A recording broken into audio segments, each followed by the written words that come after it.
Hi friends, welcome back my channel ఎస్పీకే పిల్లా vlogs.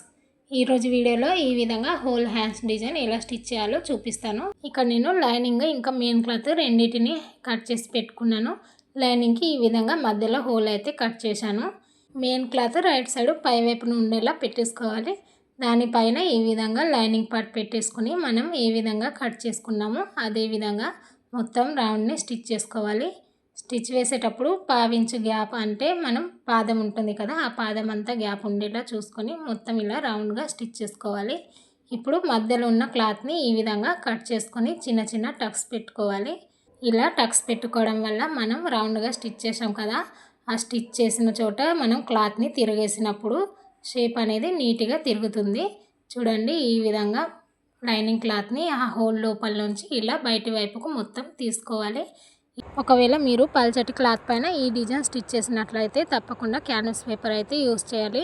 లేకపోతే మనం ఇంతకుముందు రౌండ్ తిరిగే చోట ఇలా కట్స్ పెట్టుకున్నాం కదా, ఆ కట్స్ ఇలా క్లాత్ని తిరిగేసినప్పుడు పై వైపు నుండి ఫినిషింగ్ అంత బాగా కనిపించదు. ఇక్కడ నేను స్టిచ్ చేసేది అంత పల్చటి క్లాత్ కాదు, అందుకని నేను క్యాన్వాస్ పేపర్ అయితే యూస్ చేయలేదు. ఇలా డైరెక్ట్గానే స్టిచ్ చేసుకొని క్లాత్ని అయితే తిరగదిప్పేసుకున్నాను.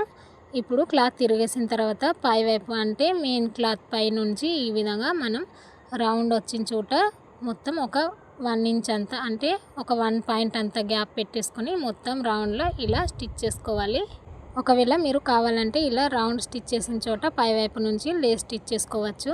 కస్టమర్ నన్ను సింపుల్గానే స్టిచ్ చేయమని చెప్పారు, అందుకని నేను లేస్ స్టిచ్ చేయట్లేదు.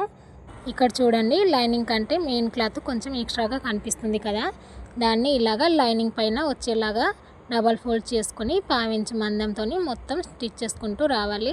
ఇక్కడ నేను హ్యాండ్కి కింది వైపున బార్డర్ వచ్చింది కదా, ఆ బార్డర్ని అయితే స్టిచ్ చేసుకుంటున్నాను. మీకు ఇలా బార్డర్ ఇష్టం ఉండకపోతే కింది వైపున ఒక లేస్ స్టిచ్ చేసుకోండి, చాలా బాగా కనిపిస్తుంది. చూడండి, ఇక్కడ హ్యాండ్ని ఇలా మిడిల్లోకి ఫోల్డ్ చేసుకొని పై వైపు నుండి ఇలా మార్క్ చేసుకుంటున్నాను. ఇదే మార్కింగ్ లైనింగ్ పైన అంటే లోపలి వైపు నుంచి కూడా మార్క్ చేసుకుంటున్నాను. ఇప్పుడు మనం స్టిచ్ చేసే బార్డర్ ఉంది కదా, దాన్ని కూడా ఇలా మిడిల్లోకి ఫోల్డ్ చేసుకోవాలి. దానిపైన కూడా ఇలా మార్క్ పెట్టేసుకొని ఇలా మనం బ్లౌజ్కి పెట్టిన మార్కింగ్ ఇంకా బార్డర్ పైన ఉన్న మార్కింగ్ రెండింటిని ఇలా కలిసేలా పెట్టేసుకొని మధ్యలో నేను పిన్ పెట్టేసుకుంటున్నాను. ఇలా పిన్ పెట్టడం వల్ల మనం చేసిన మార్కింగ్స్ అటు ఇటు కదలకుండా బార్డర్ అనేది మిడిల్లో మంచిగా స్టిచ్ అవుతుంది.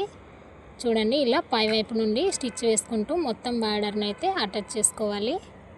ఇలా మొత్తం బార్డర్ని స్టిచ్ వేసుకొని జాయింట్ చేసుకున్న తర్వాత పై వైపున లైనింగ్ పార్ట్ ఇంకా మెయిన్ క్లాత్ రెండింటిపైన కూడా స్టిచ్ వేసుకొని జాయింట్ చేసేసుకోవాలి. లేకపోతే గమ్ము పెట్టైనా అంటించేసుకోవచ్చు. తర్వాత ఎక్స్ట్రా ఉన్న క్లాత్ని కట్ చేసేసుకొని మనం బ్లౌజ్కి ఈ హ్యాండ్ని అయితే జాయింట్ చేసేసుకుంటే ఈ హ్యాండ్ డిజైన్ రెడీ అయిపోతుంది. ఫ్రెండ్స్, చూడండి ఎంత సింపుల్గా మనం ఈ హ్యాండ్ డిజైన్ అయితే స్టిచ్ చేసుకున్నాం కదా. మరి మీకు ఎలా అనిపించిందో కామెంట్ చేసి చెప్పండి ఫ్రెండ్స్. వీడియో నచ్చితే లైక్ చేయండి, మీ ఫ్రెండ్స్ అండ్ ఫ్యామిలీ మెంబర్స్కి షేర్ చేయండి. ఇలాంటి మంచి మంచి డిజైన్స్ కోసం నా ఛానల్ని సబ్స్క్రైబ్ చేసుకోండి ఫ్రెండ్స్.